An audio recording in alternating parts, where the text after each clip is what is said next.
Welcome everybody to the session called Building Modern Data Pipelines with Spark on Azure HDInsight. And thank you for making it to the last session of the conference. And congratulations, you made it. So a little bit about myself. So I'm Maxim Lukiyanov. I'm program manager in big data team in Azure. I work on Azure HDInsight service, primarily on Spark. I also worked on other open source technologies, HBase. I also worked on R server. You might have attended my session last year about that topic. During the session, feel free to ask your questions. It will be sometimes kind of in-depth. I will make some highlights about what I think is interesting, but it would be great if you kind of direct the talk into the areas that are interesting to you. Before we get started, an important note, please submit your evaluations. It is an important part of the conference. It allows us to learn how to make better presentations. And treat it as karma. You submit good presentations into the Ether, and next year, better presentations come back and better speakers. So with that, what we are going to talk about? So we are going to talk about Spark. And then how you build actually production pipelines by using Spark. So that's a core kind of the presentation. And we'll start with some brief introduction into Spark. And by the way, how many of you are familiar with Spark? Half of the people. That's very good. That's great. That's excellent. So once we are done with some introduction, and there will be some focus on actually HDInsight specific aspects of Spark. So that should be entertaining to you. After that, we'll start talking about how you build pipelines. And we'll talk throughout various technology choices about various additional components that you actually need to use in addition to Spark to actually build something that you can run in production. And we'll start with the simplest batch pipelines, and we'll go to the more and more sophisticated pipelines, to real-time pipelines, to the most complex ones. To give you kind of better idea of the target, of the goal of this session, here's an example of the architecture diagram that one of our customers have built. This is PROS, which is a large ISV company. We did a public case study with them about their work with our service. And this is their application, actually one of their applications.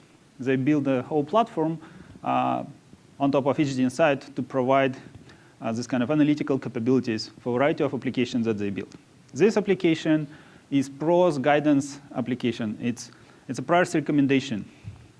So if you're thinking about, if you remember this kind of case when you had this very high prices on this Christmas tickets, so now you know where this kind of a great recommendations are coming from. So these are the this is the source. So it's a very, it could be a very efficient price recommendations, very important aspect of businesses. And in this architecture, you can see it's fairly simple. It collects some real-time data in data lake. Then it uses HDInsight Spark to run both batch and real-time pipelines. There is a PROS guidance application, which is a custom application that orchestrates these pipelines, so they build their own custom one. And it stores data in SQL as a result of this processing of big data. And the highlight of that architecture is that it is fairly simple. For all of the things that it does batch, it does real-time. It is actually pretty simple architecture. You can even see that it uses just regular Azure SQL database in the big data vault. You might ask, hey, is it right thing to do to use a regular database in a big data vault? So in this session, we'll actually talk through various choices and considerations of which components of the pipelines you need to build, which technology choices are appropriate at which points in time. And hopefully, you'll be equipped to kind of build the same kind of architectures that are as simple as possible for the given task. So let's start with Spark, with Apache Spark. The first thing that is important about Spark is it is a result of evolution of various big data technologies. Around 6 years back when Spark was introduced, Hadoop was around for a long time, for another 6 years. And Hadoop was already at that time doing everything that Spark is doing today. So why did people switch to Spark? And why Spark is gaining so much momentum these days? Why it's bringing kind of more and more developers from the Hadoop world? Well, if you look back into Hadoop, or if you're familiar with Hadoop actually, then you know that in Hadoop, every little thing, every workload that you want to write is actually its own kind of, builds its own world. For example, if you want to build something, process some machine learning, or do some machine learning, you would use a project called Mahout. And Mahout is basically a command line utility, and you would need to learn this intricate command line syntax in order to build your machine learning models. If you want to import data from SQL database into a big data system, you would use Scoop, which is another command line utility. If you want to do ETL, extract, transform, load, then you would need to learn Pig, which is kind of a new arcane programming language that was invented. So everything was in this world, in the world of Hadoop, was disjoint. And it worked great. It was very nice and kind of rich in functionality. But then came along Spark. And Spark brought to the picture unification of this world. So Spark is built on top of this kind of regular development principles, where it provides you very nice layered abstractions. At the lowest level, it has core APIs that are used by a variety of workloads that run on top of it. And then it provides SQL functionality, streaming functionality, machine learning functionality on top of these common APIs and concepts. And if you're familiar with any one of them, you can easily learn yet another library, because it follows the same principles. It uses the same execution engine behind the scenes. So you can understand errors. Even if you run SQL, you understand errors if you had experience with streaming. So all of that kind of allows us as developers kind of build on top of our existing skill set and provides kind of a sane way to think about it. Another reason that kind of allowed Spark to take off was performance. So from the get-go, Spark kind of used some of the approaches that allow to process data in a more efficient way. Like one of there were multiple reasons, but one of that is most commonly kind of quoted is using or relying on in-memory technologies. So instead of kind of writing out intermediate results into disk every time when the job is executed, Spark tried to cache these intermediate results in memory as much as possible. And that allowed it to speed up execution much faster than Hadoop back in the days. So these multiple factors combined kind of led to the rise of the Spark as a technology choice. And today, Spark community is actually the largest community in open source world. And it moves forward in terms of technological progress at a very fast cadence. Every 4 months, there is a new release of Spark with major new capabilities. So all of that kind of builds momentum around Spark, which leads us to today's world, where it offers very nice integrated experience across multiple needs that we have in the big data world.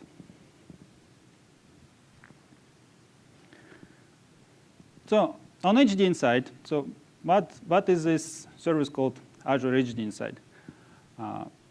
Well, it is a service in Azure where we provide open source technologies and primarily technologies related to big data world in a managed form factor. So that means that you can use this richness of open source world in a form that is compatible with your enterprise needs. And what this managed form factor means. So that means multiple things. The first is we make it easy for you to create these clusters of machines to run this open source bit. So in a few clicks in a portal, and we'll see it in a demo, you can just deploy it and start using it. And second, when you try to build something production ready on top of it, we provide all of the kind of a background support for it. There is an SLA that we provide as a guarantee that the the nodes of the cluster, and the services that this open source services that we run on it will be available to you. There is an engineer somewhere at Microsoft that monitors availability of the clusters 24/7. And if something happens, this engineer will wake up and investigate and fix the failure, so you don't need to do that. And finally, one of the common problems in open source projects is if you're running something on it is that there are sometimes bugs, and somebody needs to fix them. So if you're relying on this product for your data pipeline, then if you run it on HDInsight, Microsoft provides this one-stop shop to service these bits and provide support. So we have partnership with Hortonworks, which is a provider of one of the big data companies that provides Hadoop distribution. And we partner them, and we use our own expertise to go and fix bugs, to develop new features, and push this open source world into the direction that our customers need.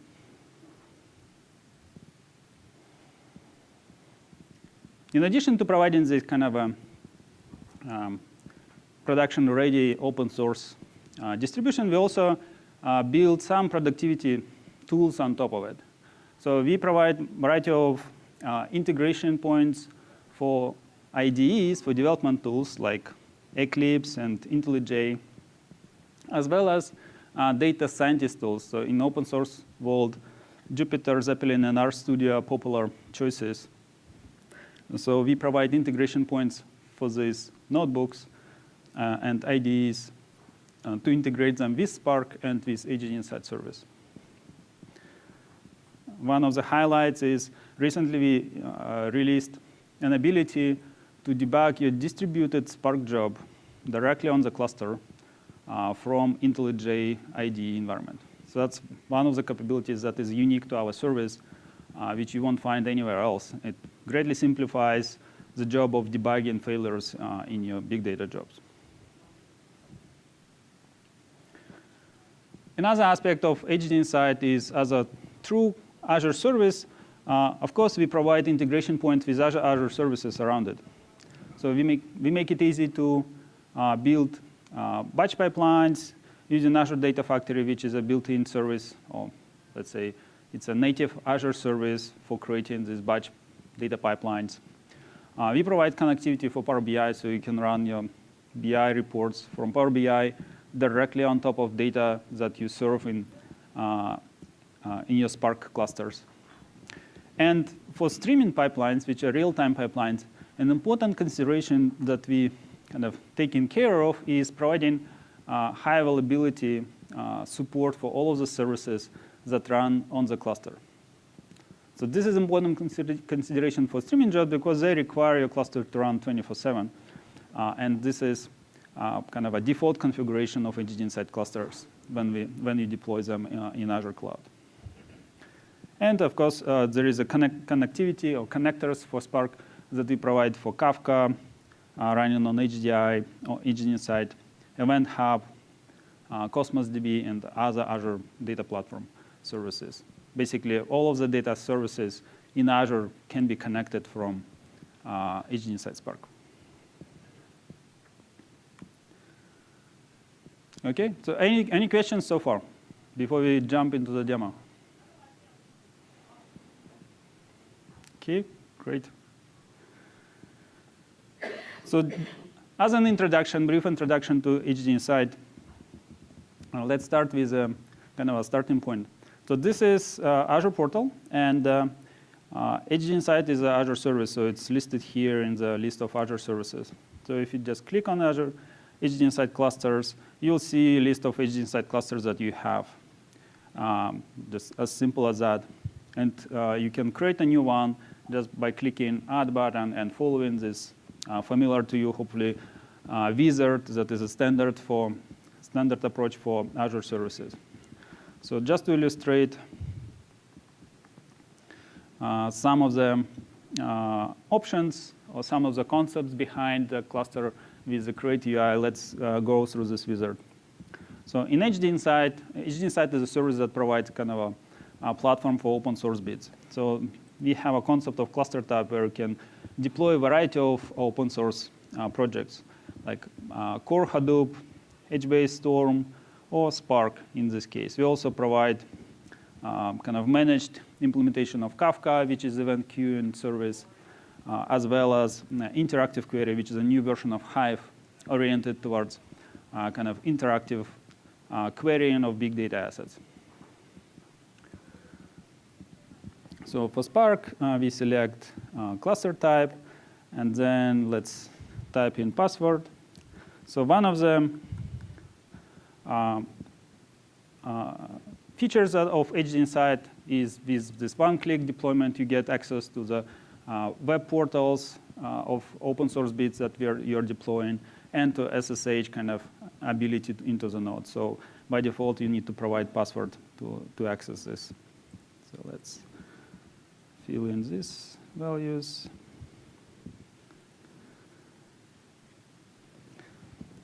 Another important element of the Azure Cloud and EdgeInsight specifically is its approach to storage. As you probably know, in Azure, we have Azure Blob Storage, which is a very low-cost, kind of massive scale storage service, as well as Data Lake, which is another storage service oriented for big data workloads. So when you provision Azure EdgeInsight cluster, you're actually provisioning it in a form that has no data in it. And this is kind of the design point of EdgeInsight, where compute is separated from storage. So whenever you create an EdgeInsight cluster, you actually need to select a storage account or multiple storage accounts that it will connect to. The same as Azure Data Lake Store. So let's select the Azure storage account. And final kind of element that I wanted, actually the last element that I wanted to highlight is integration with ecosystem of applications that exist for big data. So one of the great things about this big data open source world is that there are many private companies that build on top of these open source projects to provide kind of a targeted solution for specific niche needs or for specific kind of scenarios. And we worked with these companies to bring them and integrate them with EdgeInsight clusters. For example, Dataiku is a great data science experience. H2O is a machine learning, kind of powerful machine learning library. And one of the applications that we'll actually take a look today is StreamSets, which provides integrated experience to create your real-time and batch pipelines. So here in this EdgeInsight creation wizard, you can, with one click, basically provision this ISV application as part of your EdgeInsight cluster. So let's click next. And finally, of course, in EdgeInsight, when you provision this cluster, it gives you a set of VMs where you will actually run your compute. So you can select a variety of types of the compute nodes, and this is what Azure provides, so you can select any type of the VMs. So that's one of the other kind of aspects of the EdgeInsight, is that it is designed to give you full access to the underlying virtual machines that are pre-configured and optimized to run your open source workload.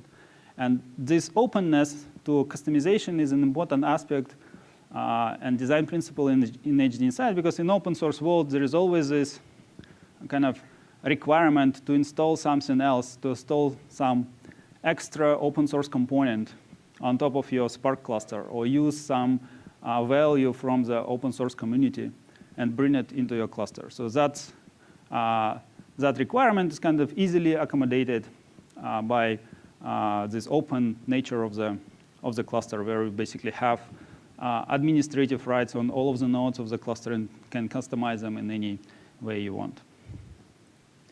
Okay, so let's close this wizard and open a pre-created cluster so we can take a look at how what it provides.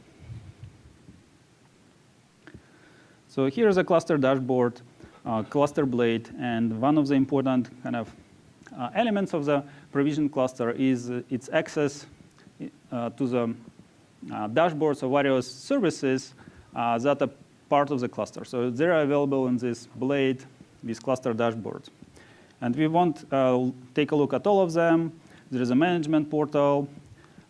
We'll just take a look at a couple. So for example, to illustrate the type of the notebook experience that you get pre-provisioned with EdgeInsight, let's take a look at the Jupyter notebooks. So we can just open this portal.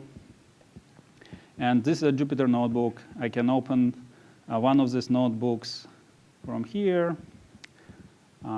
And if you're not familiar with notebook, it's a very nice concept, very simple concept.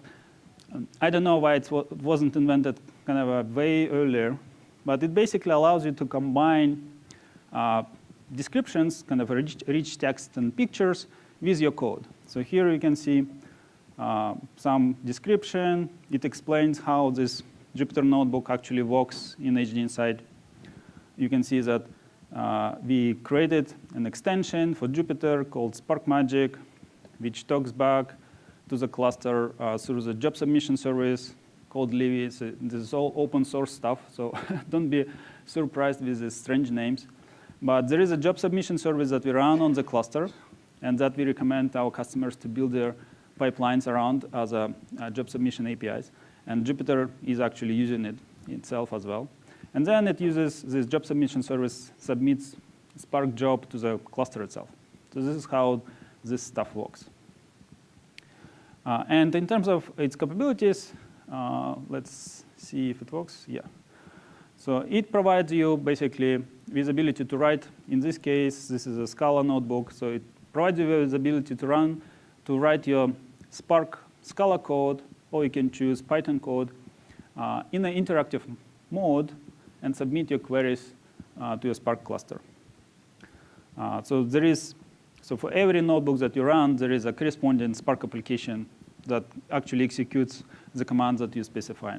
And with this special, we call it Spark Magic instruction, you can actually get a link to the Spark UI. So let's see how it works. So if you click on it, if you're familiar with Spark, then you'll see that, hey, this is a standard Spark UI that I can use to see what's going on with my jobs and kind of get access to all of the various information about my Spark jobs. So for example, this application runs on has 10 executors, and you can kind of debug jobs using that UI. So another extension that we created for Jupyter, and Jupyter is one of the notebooks on the cluster. It's especially popular with data scientists that are familiar with Python language. But we extended it to kind of make it more integrated with Spark. So one of the extensions that we created is this SQL magic. So you can type %% and directly specify SQL query. And this is Spark SQL. It's a Hive dialect of SQL language. It's compatible with SQL 92 and most of the parts of SQL 2003.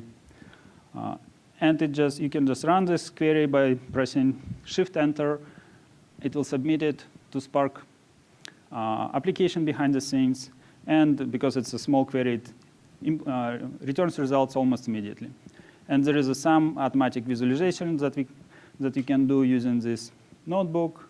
For example, let's visualize this data in the form of a chart.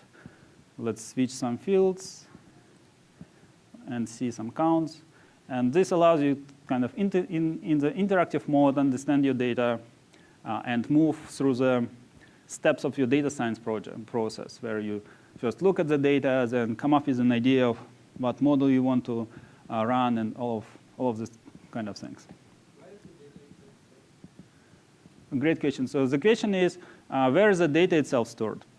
So as I illustrated in the creation wizard, all of the data that you're operating on the cluster is stored in Azure Blob storage or in Azure Data Lake. So it's a remote, basically, storage that is separate from your cluster. And that's a core principle that allows you to kind of take advantage of the cloud, that allows to make your cluster independent from the storage. And what makes it work behind the scenes is fast and kind of high bandwidth networking that is provisioned in every Azure region. So that allows you to connect your cluster in an efficient manner to the storage that is independent from the cluster itself. Can you connect? So the question is, can you connect to traditional data sources, SQL data warehouse, or SQL database? Great question. You're like 10 slides ahead of the presentation. No, that's awesome. The answer is simple. Yes, you can connect to any of the data sources that are available in Azure cloud. So the only limitation here is that this fast networking works only within a single Azure region. So if you try to connect to a data set that lives in the other Azure region, then it will be super slow because it will need to go through the internet.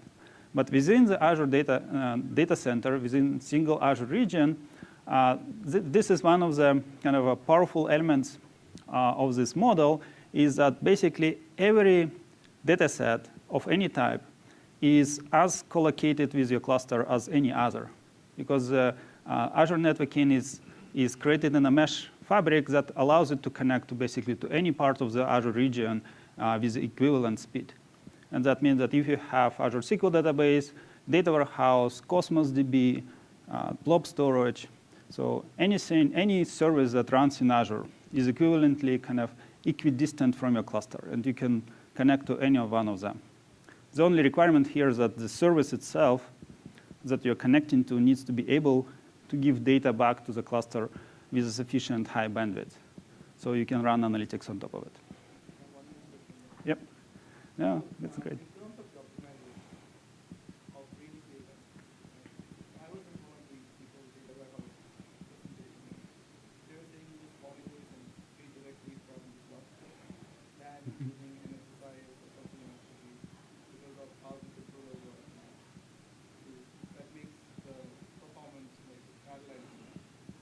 Yep. Do we have similar limitations or something that we should go against blob rather than regular storage? Because I was thinking if I can go against regular storage, I can use indexing features on regular storage to optimize the retrieval. So the question is, how do you parallelize access to data? And you mentioned regular storage. So what do you mean by regular storage? Blob storage. Yeah, so.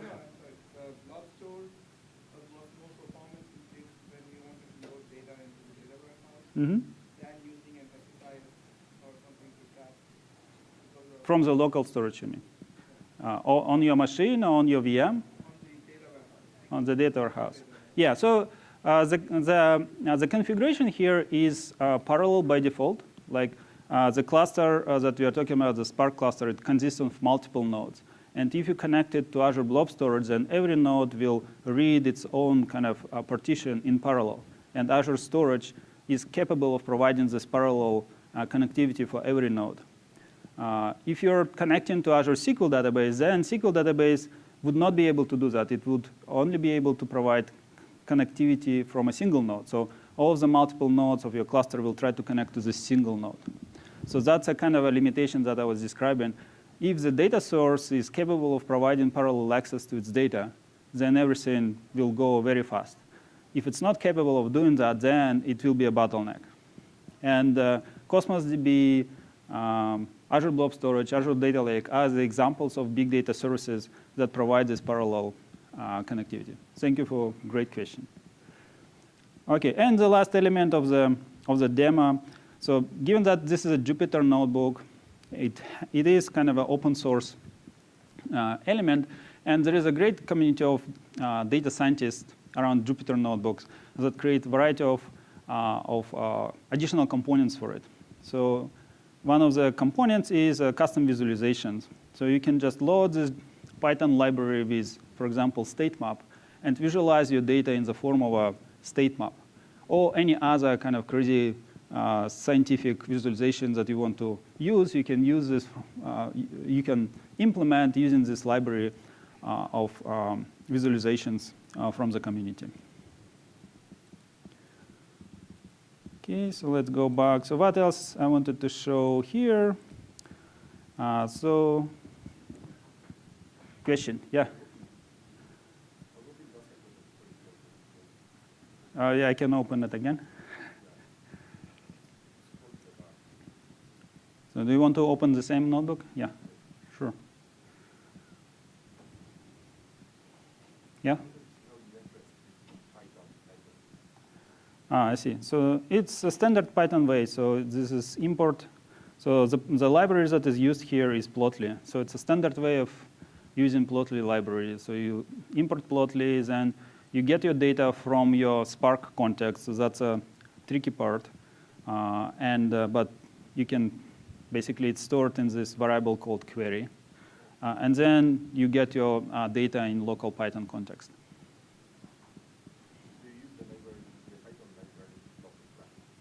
Yes, exactly.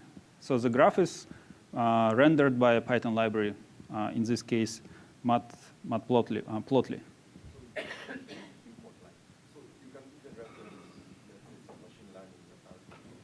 Yeah. All of the power of Python is available to you here. The only thing that you need to care about is which library is kind of capable of processing big data and parallelized, and Spark would be that library. And which library is a single process, so you need to kind of extract the data set, compress it into some small thing, and then give it to library so it can process it. So this big, small data barrier you need to be mindful of when you use these Python libraries. So you mean like the way they are open, like load the library.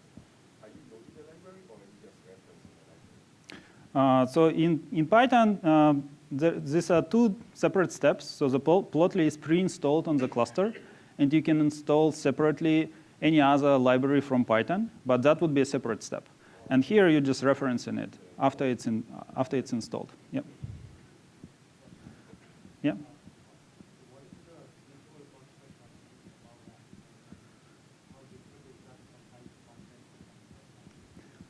From Hive context? So the question is, what is this SQL construct here? How different is it from the Hive context? And Hive context is one of the core kind of concepts in Spark that allows you to run SQL. So the answer is it's the same thing. It's just a simpler syntax. So behind the scenes, this SQL query is executed as Spark SQL statement using Hive context. And it's just integrated into the notebook in that way. Exactly. So this is actually, so this Hive sample table is a Hive table that you're querying directly from the notebook. OK, great questions. Perfect. So let's see.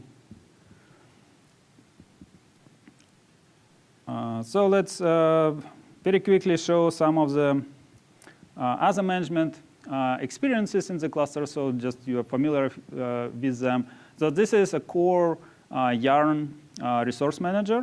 So the Yarn resource manager is used to kind of share resources of the clusters between different Spark applications.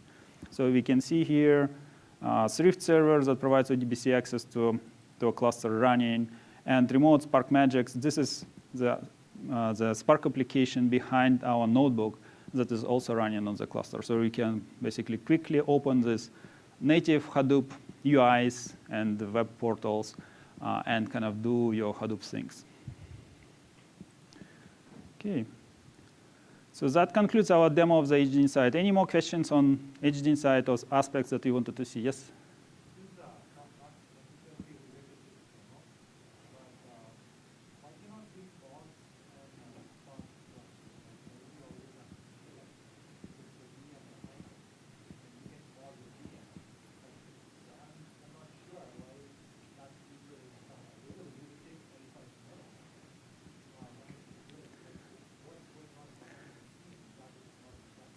That's a great question. So we have some EdgeInsight Spark experts here. So the question is, why can't we pause the Spark cluster?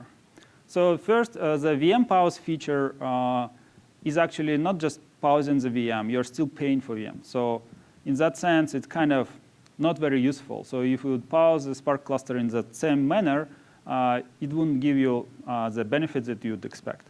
But we do have that feature on the roadmap, so it's actually much more complicated than just pausing VMs. Because we basically need to make sure that after you unpause the cluster, we can recover all of the state of the VMs, because to truly pause them, so you don't need to pay for these VMs, we actually need to preserve that state somewhere else and then recover it after the cluster is recovered. So it's just more technically challenging features than it kind of seems. Yep. Go ahead. I've been hearing that features of the roadmap for about 3 years now. 3 years, wow. Especially if you look at ideas, EdgeInsight ideas, every very large thread around it. Yeah, so the comment is that we promised this pause feature for a long time. So the explanation, or maybe you can call it excuse now at this point, is that a couple of years ago, we had to re-platform EdgeInsight from Windows to Linux. And basically, we reset all of our progress in that regard. So that's kind of one of the explanations why it's taking us time. But we hear you, and on the Azure board, I think it's one of the highest rated features. Thank you. Thank you for providing feedback. Any more feedback for EdgeInsight? I would love to bring back. Yeah? We have sliders. So auto-scaling is part of the core features of EdgeInsight. So you can resize the cluster at any moment in time, and it will continue running jobs while it's resizing. Yes, exactly. Yeah, so it's a scaling feature. It increases and decreases the number of VMs. Yeah. OK. Perfect. So let's go forward.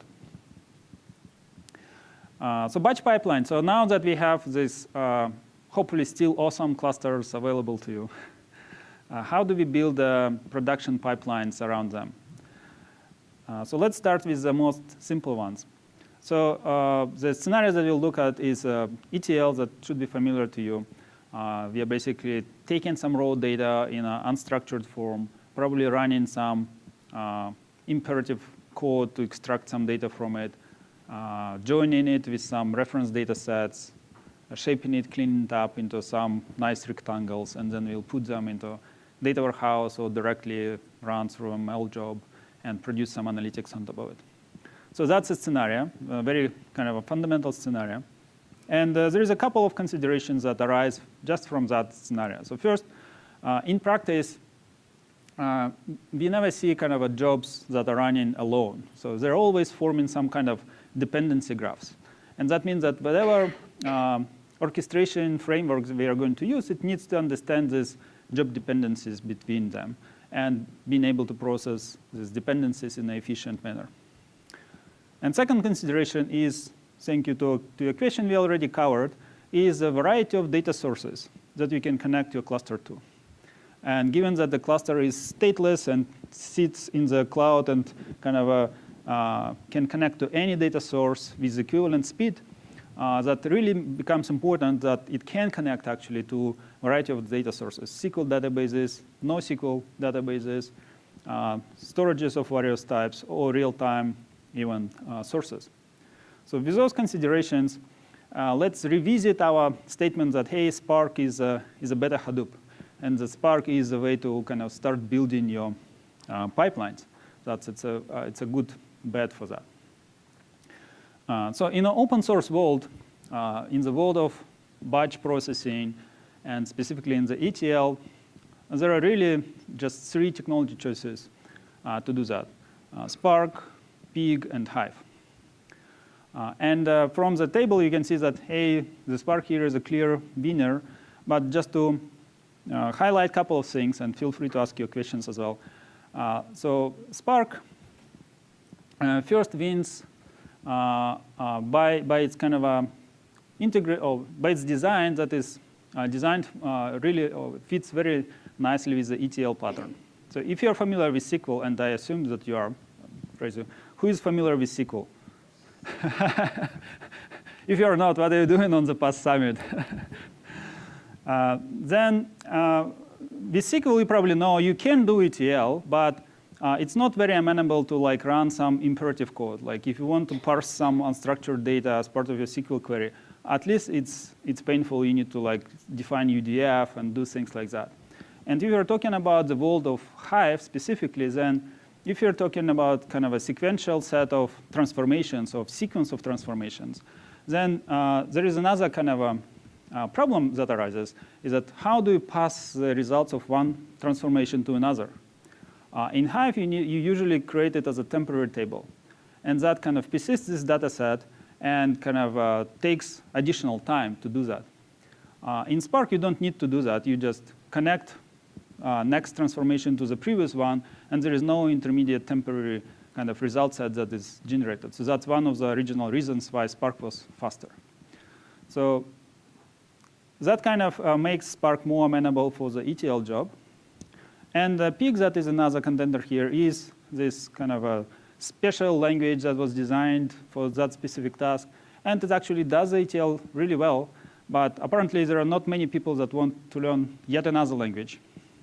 And Spark is available in 5 languages, in Python, in R, in Scala, Java. And also, if you like SQL, it also allows you to do SQL as well. So by virtue of that, Pig is kind of losing its popularity. And Spark, that makes kind of a Spark very clear, kind of from the objective kind of aspects point of view, a preferable choice for ETL. Yeah? That's a great question.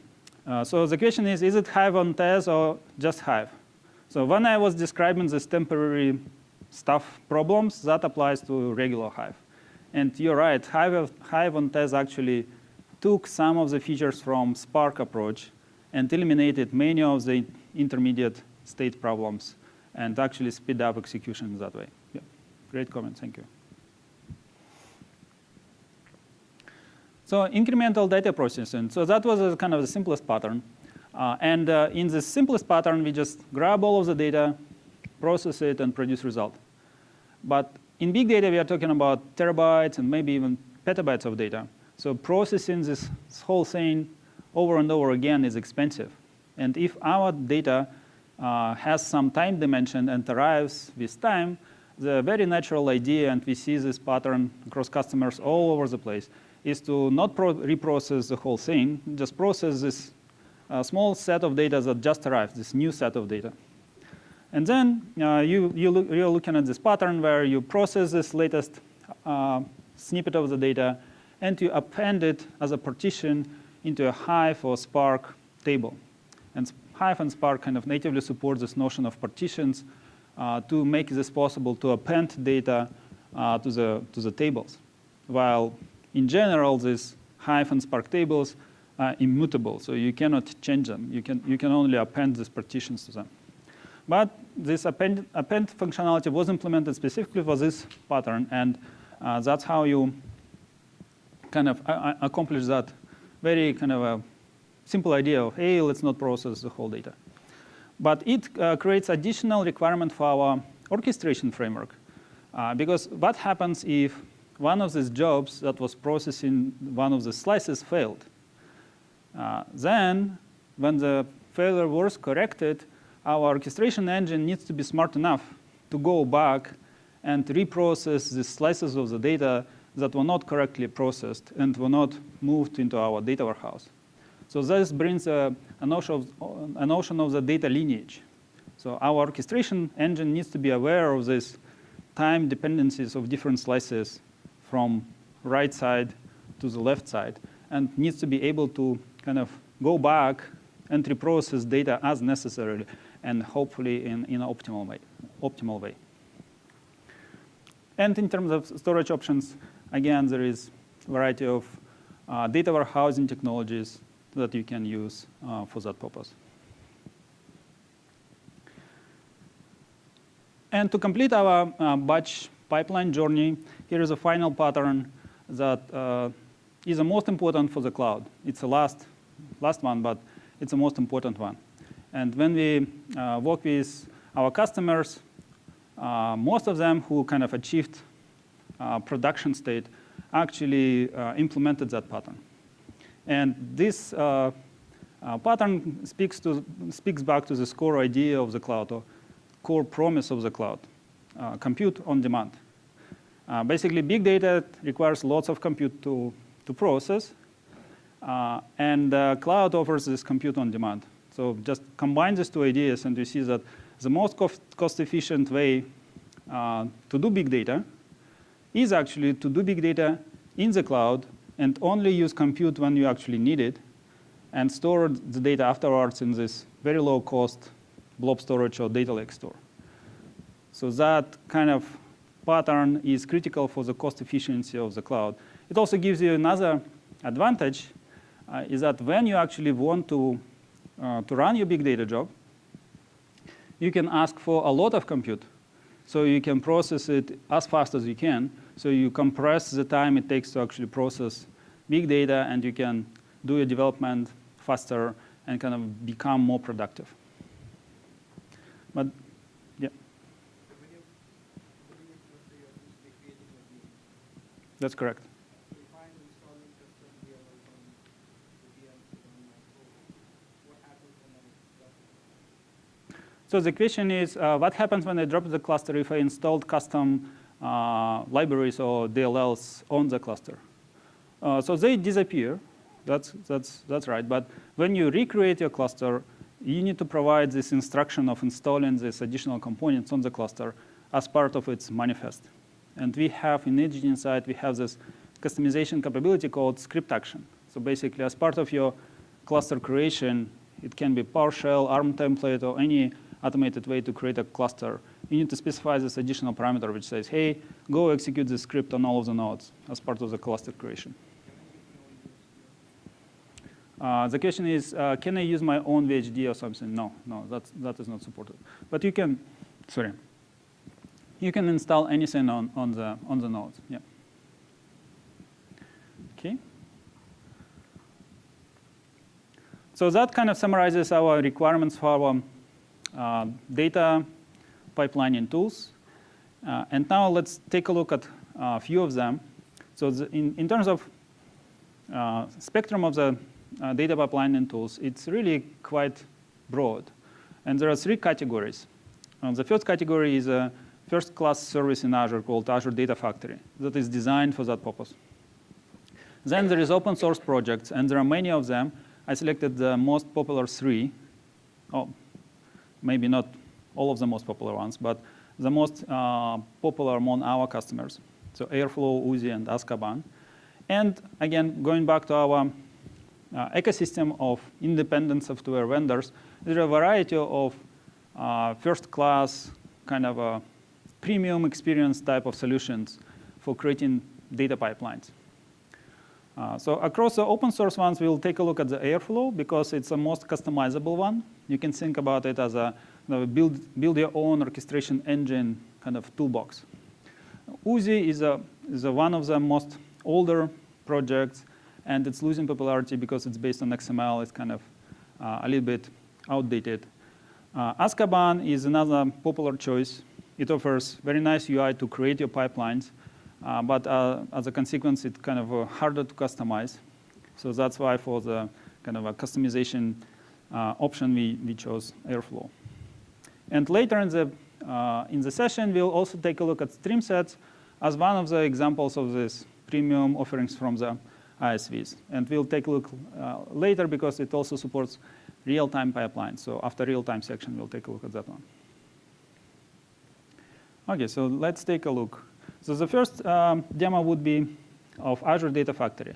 So Azure Data Factory is right now in a phase of transition from poor PowerShell plus JSON experience into a UI-driven experience. And the UI hasn't yet arrived, so you'll look at the current state of the world of where you use PowerShell and JSON to define your pipeline.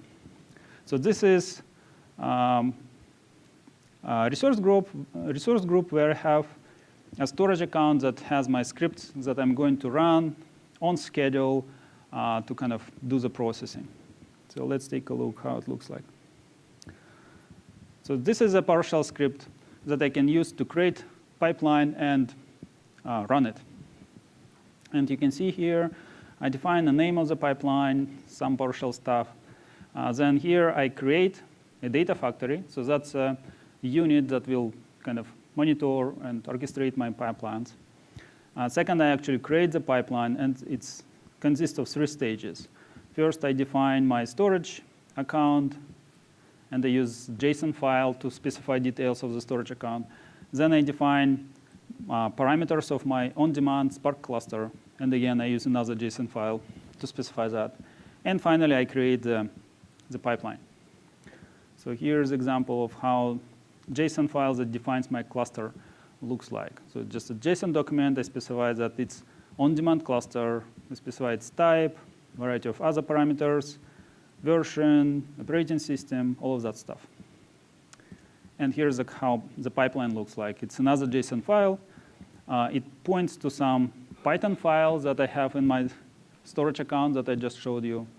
And it specifies how to run it, references my Spark cluster, all of that stuff. So let's go quickly through it. So let's just run all of these creation steps.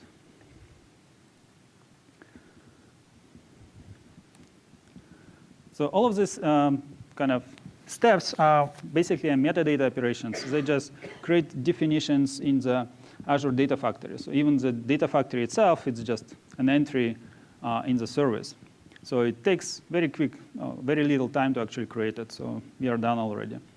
And now I can invoke my pipeline. So now that it is created, I can tell Azure Data Factory that, hey, go and start running this thing.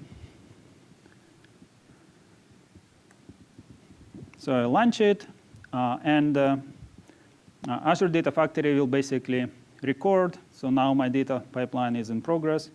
Record this fact that I have launched this data factory. So here's my data factory appeared here in the UI. And now it starts executing the steps that were specified in my pipeline. And the first step is to create a cluster, because I defined it as an on-demand cluster. And the second step would be to submit a job to that cluster. So here is a cluster. It got created, and then the job will be submitted to it. And after job finishes execution, the cluster will be destroyed. That's basically what you expect. You specify your pipeline, and it starts executing and doing things on your behalf in your subscription. So the data factory created the cluster? Data factory created the cluster. Yeah, that's correct.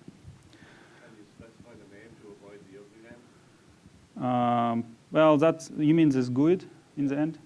Yeah, so you can only control the prefix. So you can see here, Max Lukiyanov demo pass summit. So this comes from our script over there. And Max Luk is the name of my resource group. Azure Data Factory will append the GUID to just make sure that every run is unique. Yeah, so that's the price of kind of automation. OK, so that was Azure Data Factory. The next thing that I wanted to show you is Airflow.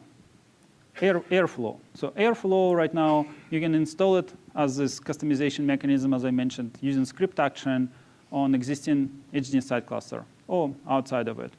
So this is how Airflow looks like. It offers you all of the monitoring UI to kind of look at your pipelines. So this is pipelines, some of them enabled, some of them not. It shows you how many runs, how many times it ran, how many failures it had. And if you look at an example one, it supports this notion of the job dependencies. So you can see in your pipeline which jobs needs to be run in which order. And here you can see how data lineage looks like.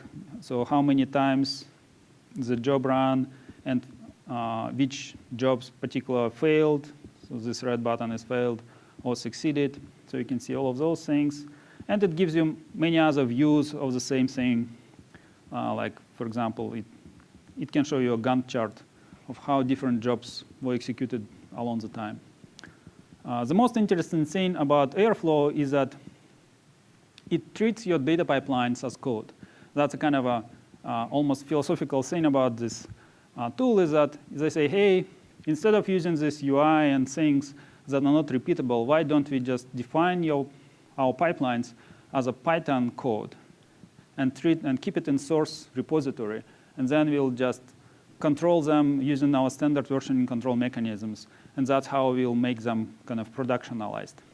So this is how this pipeline looks like in Python. So first you create a DAG object, and then you start creating operators, and you connect them to a pipeline by specifying DAG object as a parameter. The nice thing about it is that you can create dynamic pipelines, like you can create multiple operators in a loop or something like that. So you can create your pipeline depending on the external events in a dynamic manner. Another great thing about Airflow is its very simple extensibility. Basically, every element of the pipeline that you're creating is just a Python class. As an example of that extensibility, here's an Airflow pipeline that is integrated with this job submission service that we have on HDInsight called Livy. So there is an open source project that provides this component for the Airflow. Basically, this Livy Spark operator is an additional component that we got from this Airflow operators model. So now I can create pipelines that submit jobs through Livy into our Spark cluster as part of the Airflow. So it's very extensible. So let's quickly demo that. So as part of this kind of a code as pipeline as a code approach, Airflow also provides these command line tools where you can, for example, run command to backfill your pipelines, or you can run commands to test your pipeline. So just to illustrate this little Airflow thing, let's run a test on this Livy Spark operator. And to see its effect, we can switch to our Yarn resource manager and see how our Livy session got created. So you can see here that our Airflow just created this new Spark job through Livy called Livy session, and it's executing it. Okay. So that's great. So let's go back.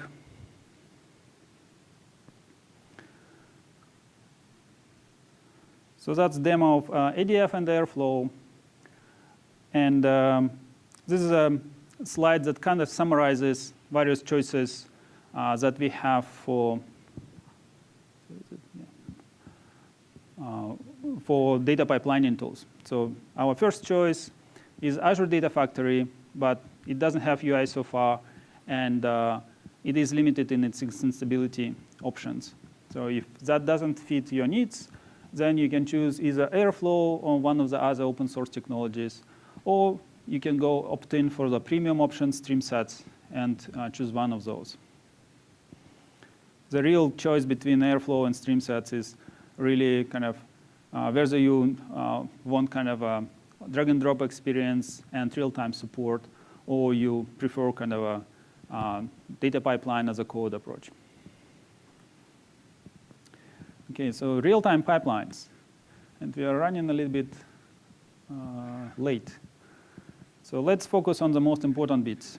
So if you start with our idea of incremental data processing, then real-time pipelines really kind of push it forward in terms of limiting the restrictions of that model. So in this simple approach where we can just grab the latest data and transform it into something new and add it to our data warehouse, what we really cannot do, we cannot process or aggregate data over time, because the only element of data that we have access to is this only latest snippet of time.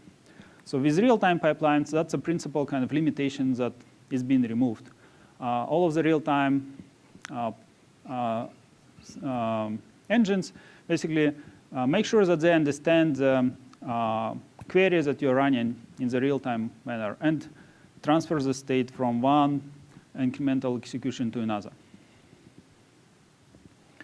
And that brings a requirement for the real-time pipeline that if your real-time pipeline is running like 24/7 and always processing the events, it does need to be highly available. So individual node failures cannot stop your pipeline from working, because it is real-time. It needs to be running 24/7.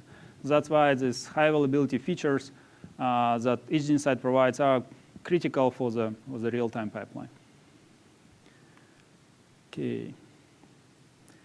In terms of sources, the event queuing technologies is a Kafka and Event Hub. That's a kind of a place where you store real-time events. And in terms of output, real-time Power BI has nice real-time dashboard support. And of course, you can push your real-time updates into a web application or mobile through push notifications. Yeah, question?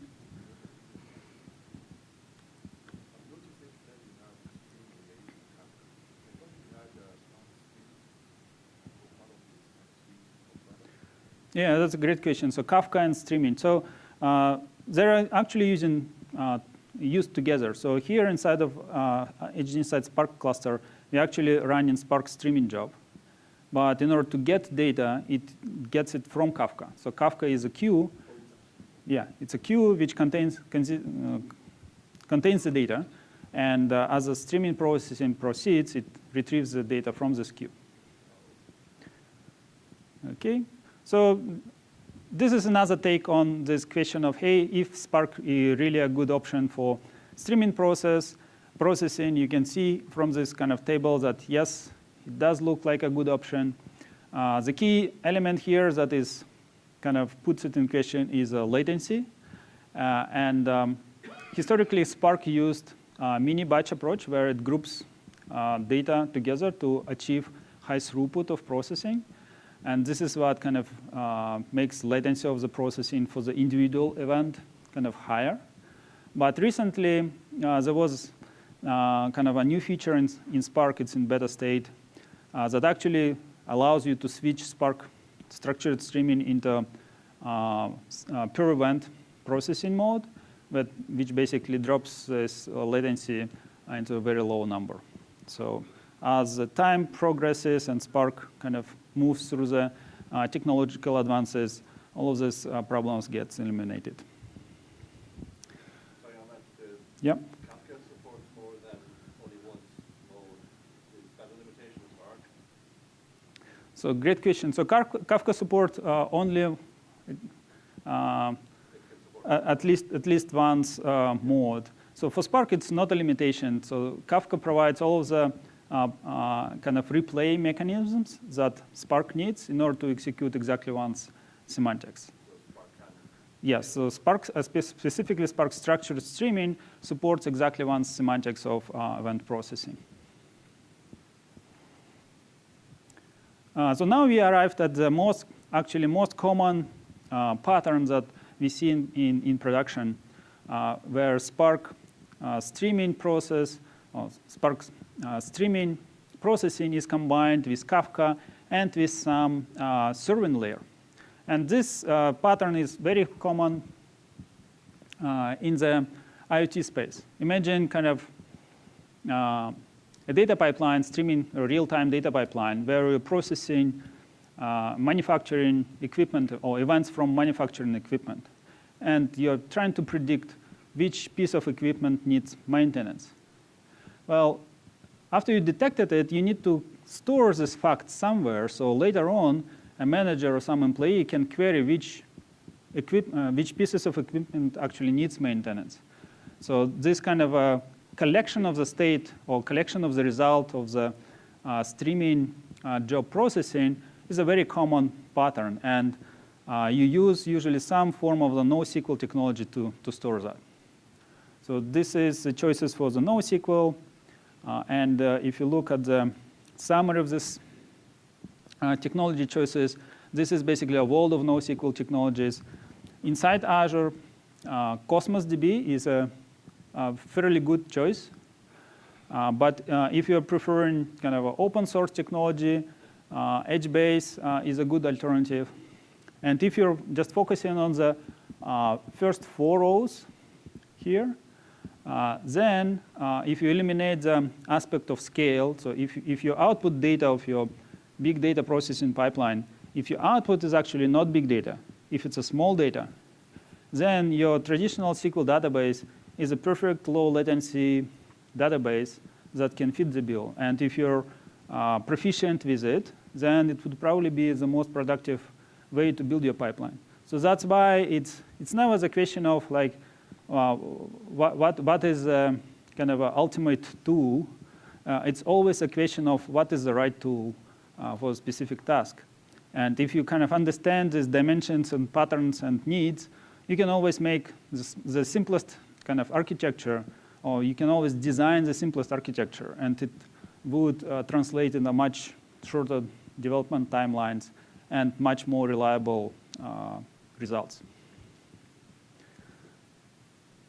And now we are going into the more advanced scenarios where we are combining batch processing with real-time processing. So let's say that somebody asked us a very reasonable question, like, hey, I want to do this interactive analytics on this data, but I want this data to be updatable as the new data comes in. I want to do it in real time.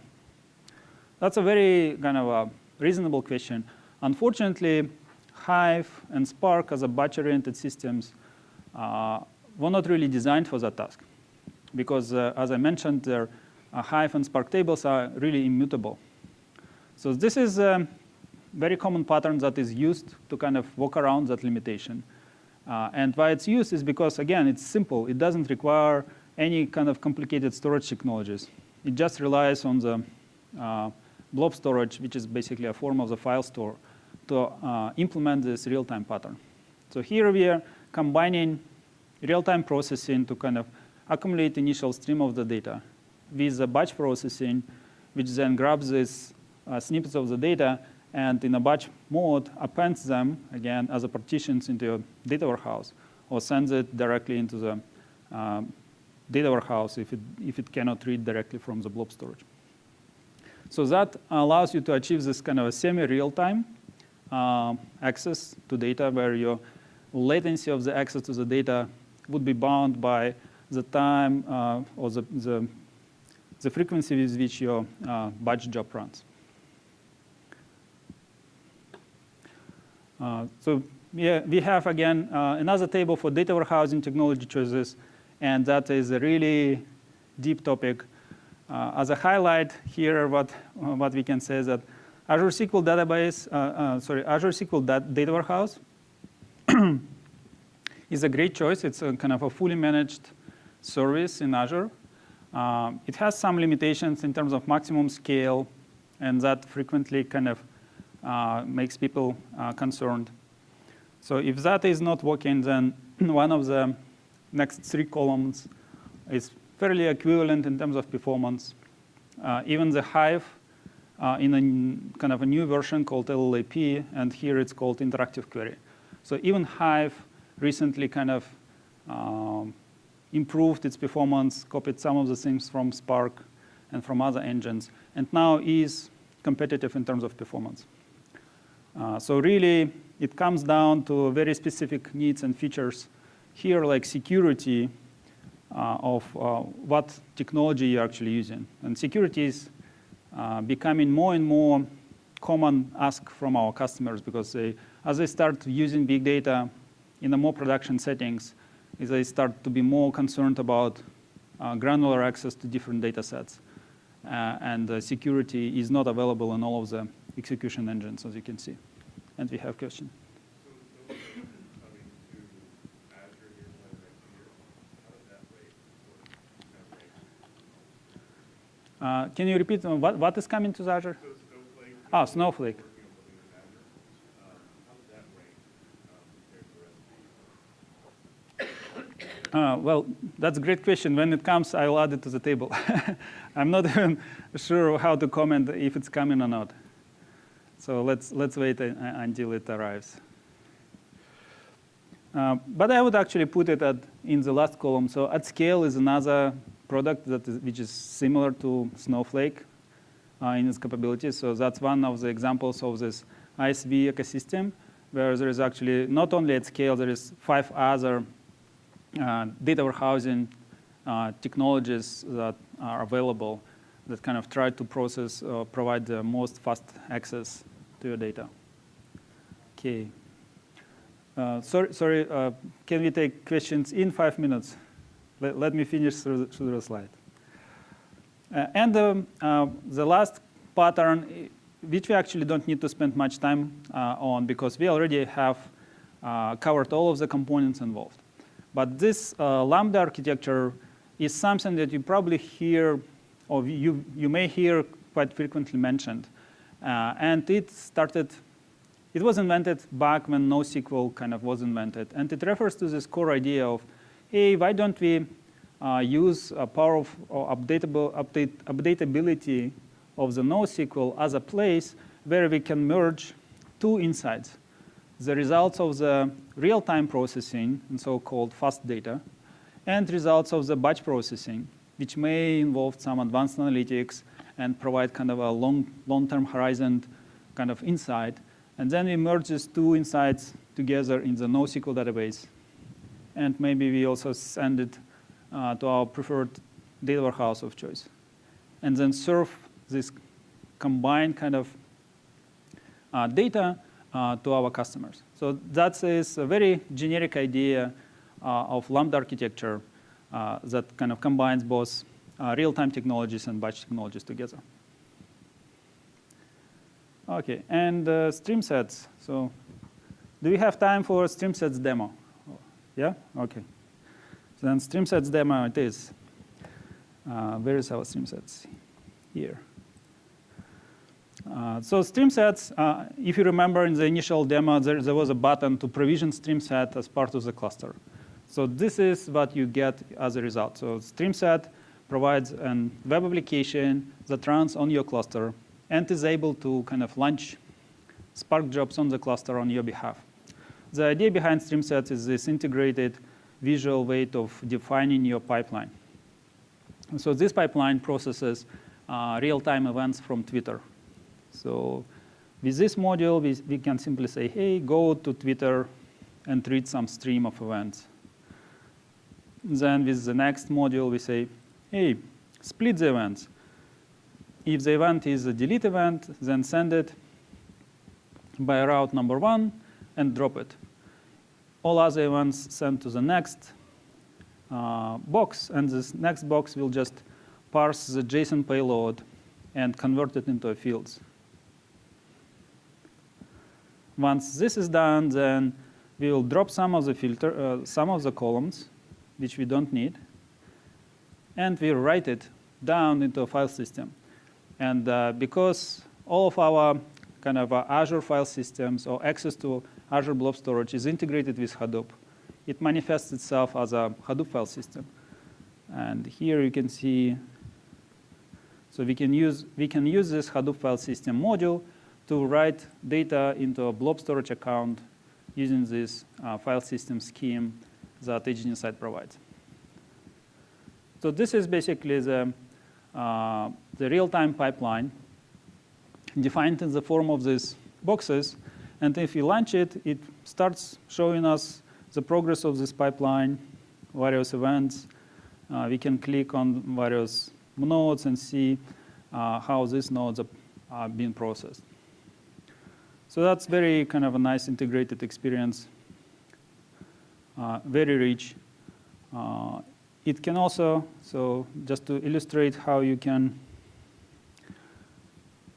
so it supports both standalone mode of operation here, as well as cluster yarn streaming. So if you switch it into cluster yarn streaming, it will launch this yarn Spark application and run this graphically designed pipeline as a Spark yarn application. Or you can switch it immediately into batch mode and then just start processing all of these events in a batch mode. So very flexible, kind of a premium, again, experience for defining your pipelines. OK, so that's the stream sets demo. And we arrived at the end of our session, almost on time. So just to summarize, Spark is kind of becoming a very nice unified framework for a variety of big data workloads. And it's really remarkable because in the past, it was always hard to choose which open source technology is good for a particular task. And with Spark, we have this unique opportunity to kind of simplify our matrix of choices. But once you kind of standardized on Spark, in order to build something real, you still need to make use of many other technologies. And hopefully in this session, you get some kind of a map or guideline that will help you kind of make your choices and kind of guide you through the available technologies. There is some references here if you want to learn more about partitioning or learn more about HDInsight. And the final, most important note, again, please file your evaluations. Many things are kind of dependent on that. If you don't get enough evaluations, and there are just few of us, we won't get to present next time. So if you like something or you don't like something, please let us know. And thank you. Thank you for coming to the last session. And we can stay for as long as you want to take questions. So what's the story of radio? What? The Azure Data Lake Analytics. Azure Data Lake Analytics, yeah. So you can use that also to process the data. So, Exactly, yeah. so then when should we use Spark versus radio? Yeah, great question. And in this session, I just focused it on open source technologies as part of the kind of engine choice, because otherwise it's just unwieldy to cover everything. But Azure Data Lake Analytics is a valid choice for batch scenarios. And there are reasons why you would go with Azure Data Lake Analytics, like if you have C# experience, or if you prefer, what's the advantage, the job form factor of Azure Data Lake Analytics. It's a great service to do batch processing of data as well. Yeah. Why did you say the clustering was, why did you put a -1 on all the clustering management on the open source? Oh, that's a great question, yeah. I'm just curious, is it because Zookeeper was not good, or when you gave only ADF +1, +1, everybody else was -1. What is this not problem? Yeah, so there is a difference between fully kind of platform as a service and managed cluster form factor. So if you're talking about fully platform service, then there is no need to like manage your VMs. So it's simpler.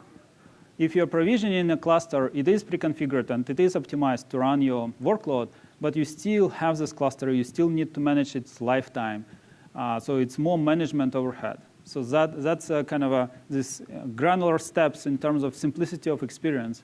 And with clusters, you're in the middle between poor kind of IaaS, infrastructure as a service experience, and fully kind of carefree PaaS experience. Yeah.